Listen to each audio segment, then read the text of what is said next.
Assalamualaikum warahmatullahi taala wabarakatuh. Okey, kamu boleh rujuk video ni untuk contoh bagi tajuk putaran lah. Okey, yang saya janjikan saya nak buat video. Okey, kita lihat dulu contoh yang pertama, contoh 19. Okey, kamu boleh buka buku teks sambil kamu tonton video ni, kamu rujuk buku teks muka surat 225. Okey, contoh 19 muka surat 225. Okey, contoh 19, tentukan imej bagi segitiga PQR. Okey, apabila diputarkan 90 darjah. Okey, ini sudut dia lawan arah jam.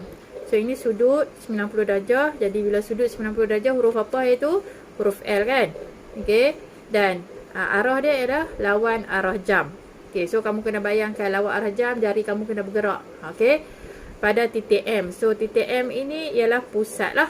Okey, pusat putaran. Okey, so dia ada 3 kaedah, 3 cara, iaitu kaedah kertas suris. Saya suruh kamu baca sendiri dalam buku teks, dah faham. Okey, saya tak tunjuk dalam video. Saya akan tunjuk kaedah nombor 2, iaitu menggunakan protraktor, dan saya juga tunjuk kaedah nombor 3. Okey, di dalam buku teks tak ada, tapi saya tunjuk dekat kamu, iaitu menggunakan jangka lukis. So, yang pertama kita lihat dulu kaedah menggunakan protraktor. Okey, so kamu kena ikut kehendak soalan, iaitu diputarkan 90 darjah. So, huruf L. Nah, huruf L. Kena set ada dalam fikiran kamu huruf L. Okey, so arah dia lawan arah jam. So, kalau kamu letak jari kamu di image, di objek segitiga ni lawan arah jam, dia akan bergerak ke sana. Betul tak? Kamu bergerak, ini lawan arah jam. So, image kamu akan duduk di kawasan inilah. Nah, kamu kena bayang, oh ini jawapan kamu nanti, image kamu akan duduk sini. Kalau bergerak ke sini, ikut arah jam kan. So, dia akan bergerak ke sini. Ni, pergerakan dia akan ke sana. Lawan arah jam. Lawan arah jam. Okey. So, langkah dia, apabila kita menggunakan protraktor. Okey, langkah yang pertama. So, ada berapa bucu untuk segitiga? Ada 3 bucu kan. So, kita kena pindah ke 3 bucu ni lah. Okey, langkah yang pertama. Okay, kita ambil dulu bucu yang pertama, iaitu bucu P. Okey, ataupun titik P, kita sambung ke pusat, iaitu M. Okey, sambung ke pusat. Okey, so bila kamu sambung ke pusat, sudut 90. So, kamu guna jangka sudut, ukur sudut 90 lah. So, kena ingat balik lah cara nak mengukur sudut. Kamu letak pusat jangka sudut dekat pusat putaran lah. Nah, okey, lepas tu tapak jangka lukis bertindan dengan lengan tadi, lengan PM, yang garis yang kamu buat tadi. Okey, so 90 dia akan berada di sini. Okay, kamu tanda dulu. Nah, kamu buat tanda. Nampak tak sini 90 kan? Sini 90. Okay, kamu buat tanda kat sini. Okey, buat tanda dulu. Okay, lepas tu kamu buat garis, sambung daripada garis M pergi ke tanda tadi. Okey, so, kamu kira lah kotak ni. 1, 2, 3. So, bermakna di sini pun akan jadi 1, 2, 3. So, di sini adalah titik P. P prime. Kamu boleh tanda pangkah. Okey, so P prime duduk di sini. Okay, nampak? So, ini adalah pergerakan 90 lawan arah jam. Okey, ni sudut 90. Okey, so kamu ulang langkah yang sama untuk titik R. Okey, titik R atau point R ni, dia berkongsi lengan dengan P lah, sebab dia duduk dalam baris yang sama. Okey, so kamu tak perlu dah buat lengan yang baru, sebab dia boleh guna lengan yang sama dengan P tadi.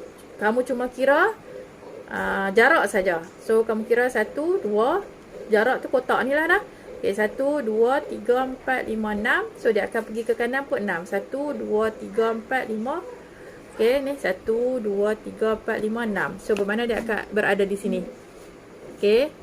So, lengan ni tadi kamu buat panjang lebih tak ada masalah. Nah, tak perlu buat cukup-cukup. Kamu buat lebih tak apa.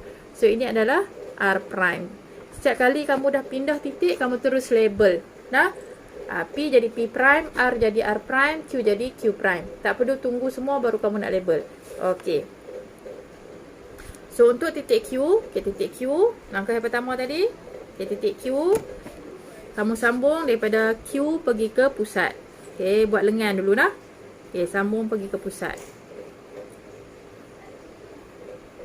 Okey. So langkah yang seterusnya kamu ukur sudut lah. Yang ni sebab dia lengan yang baru, so kamu kena ukur sudut 90. Okey. So step dia samalah, kamu letak lengan yang tadi tu bertindan dengan tapak jangka sudut. Jangka sudut, okey. Pusat kena dengan M. So kamu tengok ni sini. Nampak sini 90 kan. So dia akan kena betul-betul gerik ni.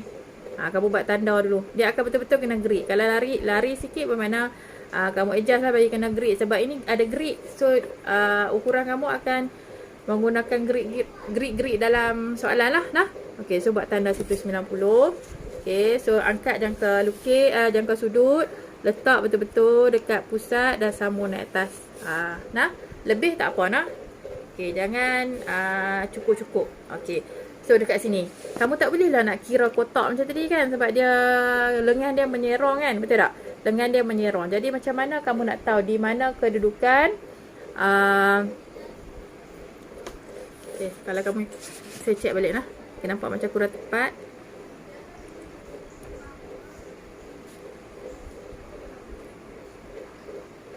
Okay, dekat sini lah. Okay, dekat sini, gerik sini.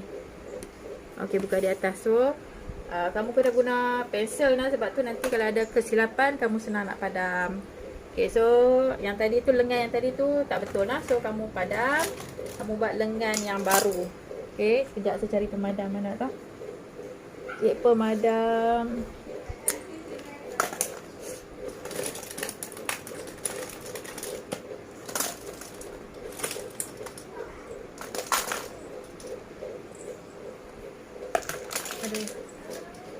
Okey, so lengan yang tadi ni tak betul, kurang tepat. Dia ada perbezaan sedikit saja. Okey. So sebab tu kamu kena letak jangka sudut tu letak dalam keadaan yang betul-betul, baru kamu garis lah. Okey, kalau tak tepat tak apa, kamu padam, kamu buat lengan yang baru. So ini adalah lengan yang baru. Okey. Okey, kamu sambung naik atas. Okey, seterusnya. So, disebabkan lengan ini menyerong, kamu tak boleh kira kotak kan. So, kamu kena guna, nak lagi tepat, kamu ambil jangka lukis kamu. Walaupun ini guna kaedah protraktor, tapi kamu juga boleh guna bersama-sama dengan jangka lukis untuk tahu jarak. Okay, so kamu buka, kamu letak dekat pusat A to M. Buka bagi kena Q. Okay, kan, buka bagi kena Q di bawah ni. Okay, buka bagi kena Q. Dah kamu pusing. Kat mana dia berhenti? Dekat situlah Q prime kamu. Okey, nampak dia berhenti dekat sini. So buat tanda lengkuk sikit untuk tanda titik tadi. Untuk tanda di mana Q. So dah dapat label Q prime. Okey, so dah dapat tiga apa? Titik. Okey. Kamu sambungnya lah. Jadikan segitiga. Okey, so ini Q prime sambung ke R prime. Q prime sambung ke R prime. Q sambung ke P sini. Nampak? Ini adalah, so yang lengan ni kamu boleh tebalkan supaya nak nampak segitiga yang kamu dah bina. So inilah image yang terbentuk. Image segitiga PQR yang terbentuk, iaitu dia akan jadi P prime, Q prime, R prime setelah diputarkan 90 darjah lawan arah jam. Titik M ialah pusat. Okay, so ini step untuk kaedah menggunakan protraktor. Okey, boleh dapat lah? Okey. Seterusnya kita tengok kaedah yang nombor 2 kalau kamu nak guna jangka lukis. Okay, jangka lukis pun sebenarnya samalah dengan kaedah protraktor ni.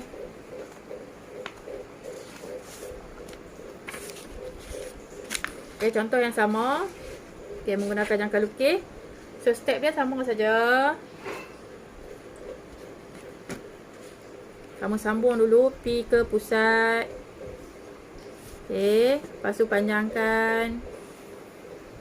Okay, panjangkan. Okay, ini dah dapat bentuk L dah kan. Okay, dah confirm dah bentuk L sebab dia tegak, dia mengufuk dan mencancang mudah. Okay, so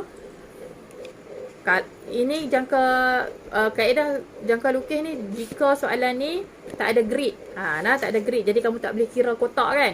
Kamu bayangkan soalan ni tak ada grid. So kamu hanya dapat bentuk L saja. Grid ni tak ada. Jadi kamu tak boleh kira lah kotak 1, 2, 3 ni. So kamu nak tahu kat mana P prime tu, kamu boleh guna jangka lukis. So letak dekat point. Okay, letak dekat P ni. Okay, buka bagi kena P. Okay, lepas tu kamu pusingkan. Okay, letak bagi kena P, pusingkan. Kat mana dia berhenti, dekat situ adalah P prime. Okay, buat tanda macam tu. Nah, anggap di sini adalah kertas blank. Tak ada grid. Nah, tak ada grid, jadi kamu tak boleh nak kira kotak. Kan? Okay, so ini adalah P prime. Okay, label. So, sama juga R. Okay. Kamu letak dekat pusat. Okay, buka bagi kena R. Okay, R kat bawah ni. Nampak R kat bawah ni? Kita boleh letak dekat pusat. Buka bagi kena R. Okay, pusing. Okay. Ada lari sikit. Letak betul-betul pusat. Okay. So, dia akan berada di sini. Kalau dia tak kena grid, kamu pandai-pandai adjust lah. Bermakna dia tak kena grid. Kalau kamu buat tu, ada lari sikit kan, tak kena grid. Bermakna sini lah ni. Okay. Itu kamu adjust ni. Dia masih betul-betul kena grid. Kalau ada grid, kalau tak kena grid, kamu ikut dia punya lengkuk yang kamu bina tu lah. Macam tadi, untuk jangka lukis ni sesuai jika jawapan kamu bukan grid. Bukan grid. Maksudnya, kertas jawapan kamu ni tak ada kotak-kotak grid ni. So, sesuai guna jangka lukis. Okay, so step yang seterusnya yang sama macam tadi lah. Nah, kamu buat lengan dulu. Okay, buat lengan daripada Q pergi ke M. Okay, lepas tu kamu buka jangka lukis kamu. Okay, sorry. Okay, kamu kena ukur dulu sudut 90 kan. So, tak tahu kat mana sudut 90, kena guna jangka sudut lah. Sebab ini garis yang menyerong macam tadi tu kan. Okay, so kita ukur dulu jangka sudut. Kat mana sudut 90. Okay, so 90 di sini. Okay.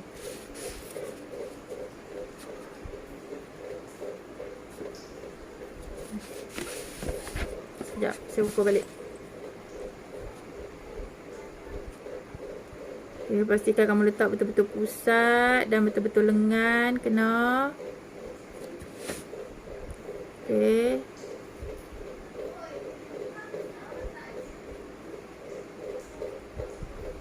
Okey, so kamu garis naik atas.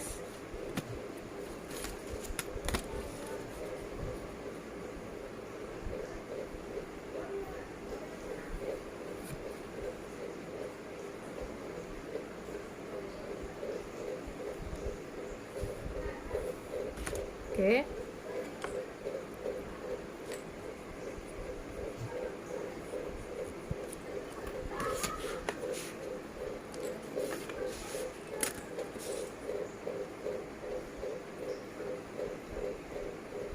Jika kamu rasa kurang tepat, kamu boleh ukur balik lah.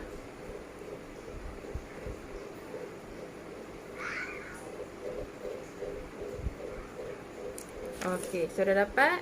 Kamu ukur dengan jangka lukis untuk dapat kedudukan Q prime. Okey, buka dulu bagi kena Q.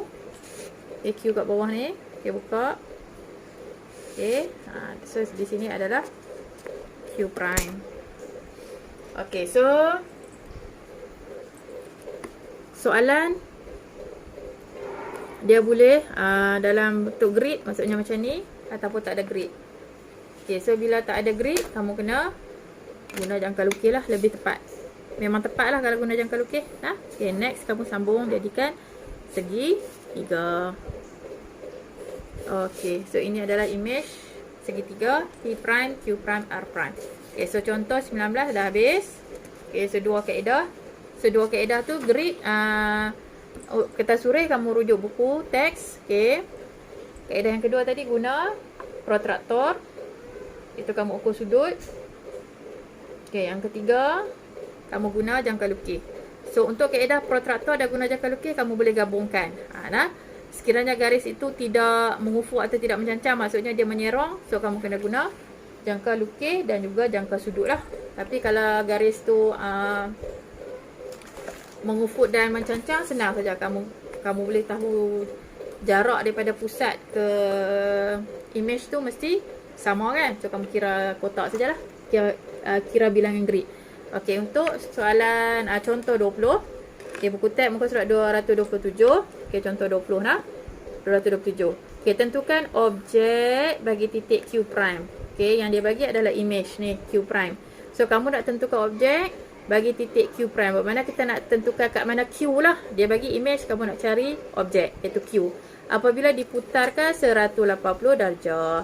So nota yang lepas 180 darjah adalah paling mudah, okey, iaitu garis lurus.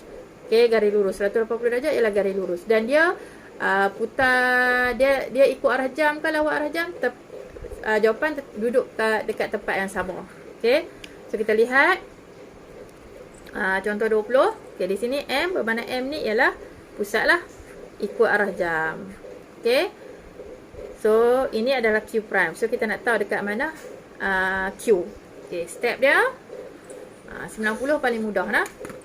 Okay, kamu sambung dulu daripada Q prime pergi ke M, itu pusat. So, kamu nampak ni. Ada berapa kotak? Daripada sini mai sini satu kotak, daripada sini mai sini satu kotak. So,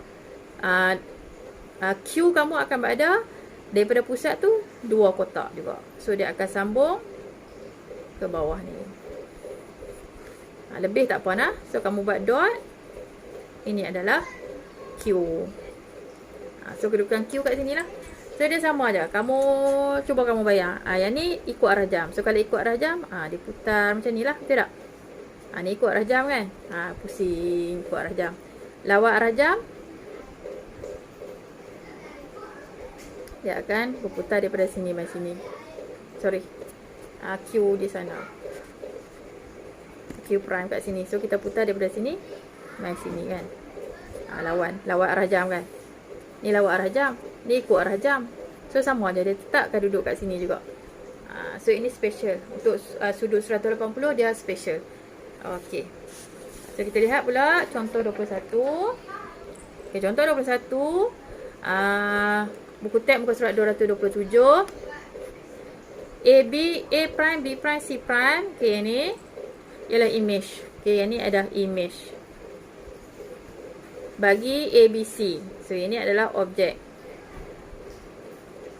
Okey, di bawah suatu putaran, tentukan pusat, sudut dan arah. So, kita kena tentukan 3 perkara lah untuk soalan ni. Pusat, sudut dengan arah putaran tersebut. Okey, so kamu sambil tonton video, kamu tengok step di buku tab muka surat 227 lah. Okey, langkah yang pertama, kita sambungkan titik A ke A prime. Okey, ikut lah kamu nak ambil titik B pun boleh. Kalau B prime lah, A prime lah. Okey, kamu sambung dulu daripada A ke A prime ni. Okey, lepas tu bina pembahagi 2 sama serenjang bagi temiring garis A prime. Okey ni. Sisi yang kamu sambung tadi kan dapat garis lurus ni. Okey, so kamu kena bina pembahagi 2 sama serenjang. Okey, kalau garis ni mengufuk senang lah. Pembahagi 2 sama serenjang dia duduk tengah-tengah antara A dengan A prime kan. Okey, dia akan duduk garis pembahagi 2 sama serenjang akan duduk center tengah-tengah ni. So kamu kira saja daripada A pergi A prime ada berapa kotak grid. So 1, 2, 3, 4, 5, 6, 7, 8. Sebab mana dia akan duduk tengah-tengah 4 kotak lah. 1, 2, 3, 4. So dia akan duduk sini. Kamu garis saja. Sebab ini grid. Grid senang. Kalau dia bukan grid, bermakna dia blank paper, kamu kena bina. Okay. So saya tunjuk dua-dua. Yang ni, yang grid kamu kira saja. So kalau blank paper, okay, yang tak ada grid, kamu kena bina pembahagi 2 sama serenjang. So ingat balik step nak bina pembahagi 2 sama serenjang. Kamu letak dekat A. Kamu buka jangka lukis ni. Ukuran dia lebih daripada separuh garis A ke A prime ni. Okay. So kamu ejah. Dia tak ada ukuran berapa cm. So kamu ejah. Kamu buka. So kamu buat lengkuk atas, bawah. Kan. Lengkuk atas, lengkuk bawah. Okay. Seterusnya kamu letak pula dekat A prime. Kamu buat lengkuk atas bagi bersilang. Nampak ni bersilang atas ni. Dan juga bawah. So kamu sambung. So dia akan dapat tepat juga. Dia akan dapat tepat juga. Betul-betul kena had tadi. So bila pembinaan kena ada lah lengkuk ni. Bila blank paper yang tak ada grid, kamu kena buat pembinaan, kena nampak lah lengkuk ni. Okey. Okey, so itu baru satu. Satu tak jadi, kena buat dua. Okey, so kita nak ambil sisi mana? Kita ambil sisi B ke B prime. Okey. Sebab kita nak dapat pusat, dia kena ada dua lah. Okay, kamu sambung dulu. Okey, so bila garis yang menyerong macam ni, memang kena guna jangka lukis lah. Sebab tak boleh nak kira grid kan. Nah. So, kamu guna jangka lukis. Kamu buka lebih daripada separuh kan, daripada A ke A prime ni. B ke B prime, kamu buka lebih daripada separuh. Okey, kamu adjust sendiri, cuba lengkuk. Okey, atas, bawah. Kamu letak dekat B prime pula. Okey, buat bagi bersilang. Okey. So, siapa yang tak ingat macam mana nak bina pembahagi dua sama serenjang, kamu kena buka balik lah buku. Okey. Kalau tak bersilang, kamu buat bagi bersilang lah. Okey, kat mana tadi? Okey, sini. Okey, dah dapat. Okey, ni. Kat sini lah. Okey, dah dapat titik persilangan. Kamu letak betul-betul dekat titik yang bersilang tu. Kamu sambung. Okey, bagi bersilang dengan had yang tadi, yang A dengan A prime tadi. Nampak? Ni yang tadi. Kan? Ni yang tegak ni yang tadi. So, yang ni kita baru bina. Bagi dia bersilang. So, nampak kat sini dia bersilang kat sini kan? So, ini adalah pusat dia lah. Pusat putaran.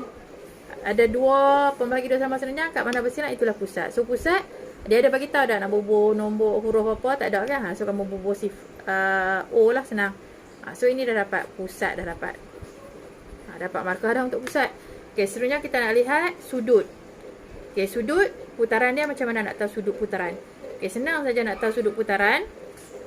Kamu ambil bucu ataupun huruf yang kamu tak pilih lagi. So, tadi kita dah pilih huruf A dengan B kan. So, tinggal huruf C saja kan.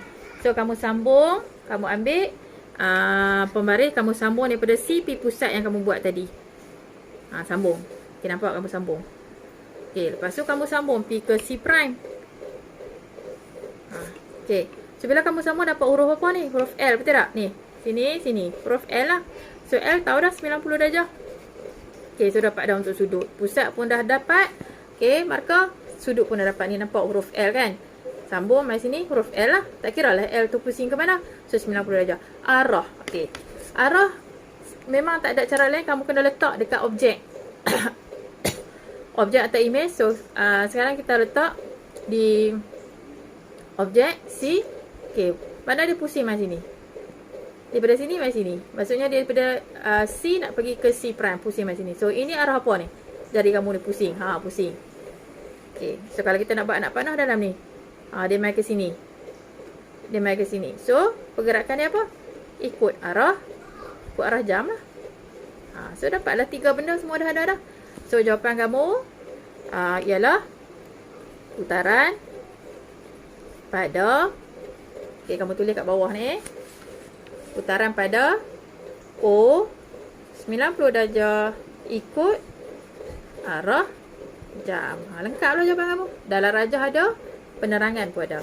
Semua ada. Pusat O, sudut 90, arah ikut arah jam. Okey, so soalan ni lebih panjang lah sikit step dia sebab ini adalah soalan penyelesaian masalah. Okey, so kamu cuba buat dan fahamkan. Okey, nanti ada latihan, cuba buat macam yang saya tunjuk ni. Dan cuba fahamkan step. Okey nah?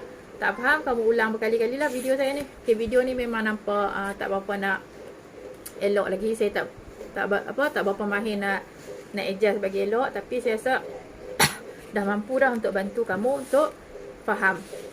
Okey. So, kita lihat yang seterusnya. Contoh 22 pula. Koordinat lah. Nak menentukan koordinat. Contoh 22, buku teks muka surat 228. So, kamu kena bersama-sama tonton video dan juga lihat buku teks. Okey. So, kita nak tentukan koordinat image. Okey, koordinat image bagi titik A negatif 32. So, titik A ni dekat sini. Koordinat ni, A ni objek lah. Dia duduk dekat koordinat negatif 32. So, kita nak tahu koordinat image bagi titik A ni lah. Kat mana A prime. Dan titik A ni mengalami putaran ni 90 darjah. Okay, waktu baca soalan bulat lah. Perkataan penting. 90 darjah ikut arah jam. Pada asalan sifar. So, sifar ni ialah pusat dia lah. Ni semua pernyataan ni penting ni. Okay, pusat. So, kamu kena bayangkan, dia ikut arah jam. So kamu letak dekat A, so kamu kena bayangkan ikut arah jam dia pusing mai sini. So bermakna jawapan kamu akan ada area sini, bukan bawah ni. Nah, so kamu kena tahu jawapan kamu mesti ada belah sini saja. A prime tu mesti ada belah sini saja. Dia takkan ada di bahagian bawah ni, sebab dia ikut arah jam. Okey, langkah yang pertama, kamu sambung dulu A pergi ke asalan, iaitu pergi ke pusat lah. Asalan tu pusat lah. Okey, sambung dulu. Okey, so sekarang kita nak tahu kat mana 90 darjah. Sebab garis ni menyerong kan. So 90 darjah kena guna jangka sudut lah. Okey, so letak betul-betul dekat pusat, dekat asalan, dan juga letak betul-betul dekat lengan yang kita bina tadi. Okey, so dia akan berada di, nampak sini 90. Okey, buat satu tanda sini.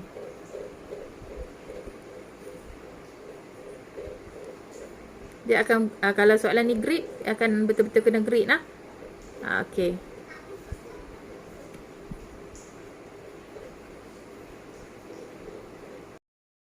Okey, seterusnya kita lihat contoh 23. Okey, buku teks muka surat 228. Okey, sekiranya K prime. So K prime ni image lah. So dia bagi image. Image K prime berada pada koordinat -2, -3. Okey, dalam rajah ni. Okey. Okey, so image K prime ni mengalami putaran 90 darjah ikut arah jam pada titik L. So titik L ni adalah apa? Titik L, satu sifar ni ialah pusat. Okey, pusat putaran. Okey, so kamu kena tanda pusat lah sekali.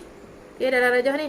So tentukan koordinat K. So dia bagi image K prime, kita nak tahu K. So kita nak tahu sebelum dia berputar. So kita kena patah balik lah. Okey. Okey, kita kena patah balik kedudukan asal dia di mana. Okey. So bermakna dekat sini lagi, kalau sini ikut arah jam, kita kena terbalik dari sini lah, dia akan jadi lawan arah jam sebab kita nak tahu kedudukan asal dia. Sebab yang diberi ni dah yang image, iaitu selepas mengalami putaran. Kita kena tahu sebelum mengalami putaran dia duduk di mana. Okey. So langkah yang pertama, kita tandakan pusat putaran iaitu L, satu sifar. So L, satu sifar. So berada di sinilah. Okey, tanda dulu pusat, label L. Okey. So bermakna K prime ni yang telah mengalami putaran, iaitu asal dia putaran dia 90 darjah ikut arah jam. So kita kena tahu sebelum dia duduk di sini, dia duduk di mana. So bermakna kita kena terbalikkan lah, dia akan berada di sinilah, lawan arah jam. Okey, so dia akan berada di sini. Okey, kamu letak jari dekat K prime, so dia akan K kamu di sini.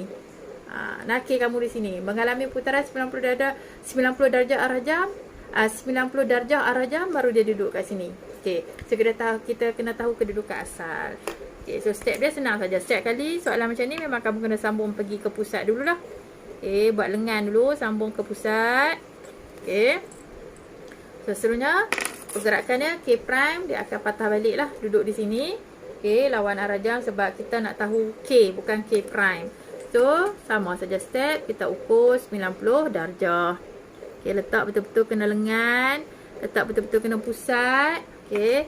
So kita lihat kat sini ialah 90 dekat sini lah. So buat tanda kat sini. Okey. So kita garis dulu ikut grid. Okey.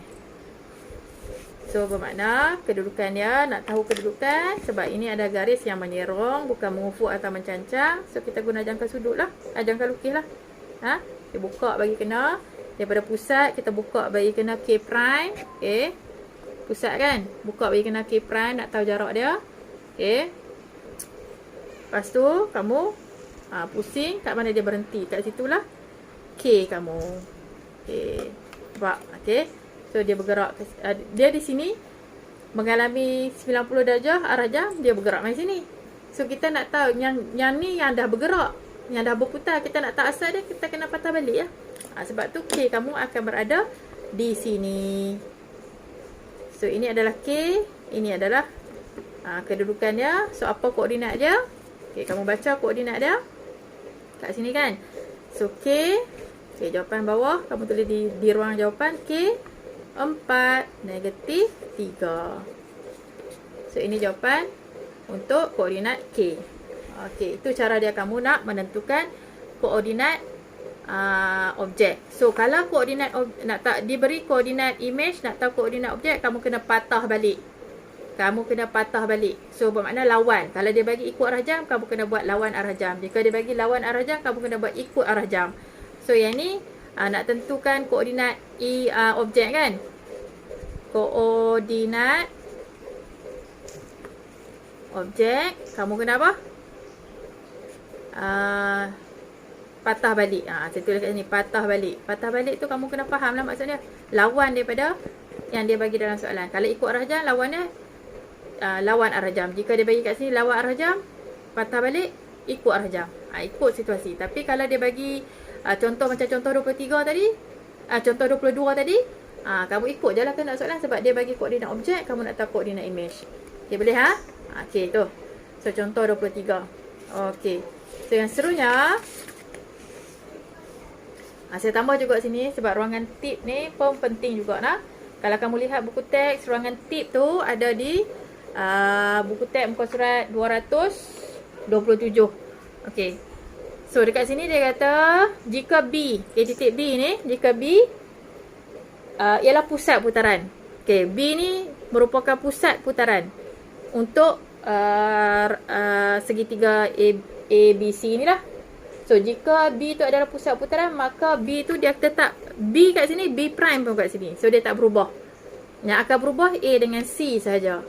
B dengan B prime tidak akan berubah. So, B dengan B prime duduk di sini. So, inilah B prime. Itu maksud ayat ni. So, yang kamu akan ubah hanyalah A dan C sajalah. So, langkah dia, A sambung ke B, pusat kan?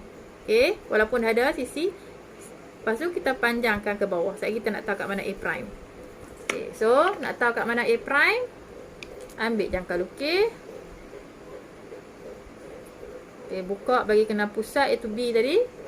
Okay, buka bagi kena pusat daripada A. Buka bagi kena pusat. Okay, B kan? Angkat, letak kat B. Okay, buat satu tanda kat sini. So, ini adalah A prime lah. Okay, C pula. Okay, C pula. Pun sama. C sambung ke B. Iaitu pusat dia kan. P ke sana. Sambung je. Tak perlu fikir berapa panjang lebih. Tak apa lah. Okay.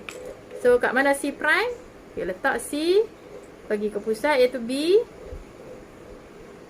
Okay. Kan? Ulang step yang sama lah. Okay, angkat. Letak dekat B. Dan buat tanda kat depan ni. So, ini adalah C prime. So, di mana kedudukan A prime, B prime, C prime? Okay, dah dapat tanda, sambung sajalah. Ini C sambung ke A prime. Yang ini kekal lah di sini. Yang mana B tu dia tak bergerak. So, inilah image kamu. Ini objek, ini image. B satu saja sebab B tu adalah pusat. Dia tak bergerak. Okay, nampak? So, ini jawapan kamu. So, nanti kalau kamu buat latihan atau soalan peperiksaan, kena baca soalan tu, teliti betul-betul apa yang ada dalam soalan tu. So, untuk soalan putaran, dia boleh bagi blank paper macam ni. So, jika blank paper macam ni, memang kamu akan guna kedua-dua alatan inilah. Nah, kedua-dua alatan ni. Iaitu jangka sudut dan juga protraktor dan juga jangka lukis. Tapi kalau dia bagi grid, kertas grid, okay, maksudnya yang ada yang ada grid kotak-kotak ni, kamu mungkin boleh kira guna grid saja jarak dia. Ataupun kalau yang garis yang menyerang, kamu tetap kena guna jangka lukis untuk tahu jarak. Sebab kamu tak boleh kira kotak sebab dia menyerang. Tapi kalau garis tu adalah menegak atau mengufuk atau mencancang, kamu just kira kotak saja. Sebab grid tu memang ada segi empat yang sama size. So, kamu boleh kira kotak saja. Okey. So, saya rasa itu saja untuk video berkaitan dengan contoh, berkaitan dengan tajuk putaran. So, saya harap kamu dapat faham contoh. Kamu kena rujuk juga buku teks, step, dan juga sambil-sambil rujuk buku teks, kamu kena boleh lihat video saya ni. Okey, itu saja. Semoga bermanfaat. Assalamualaikum warahmatullahi taala wabarakatuh.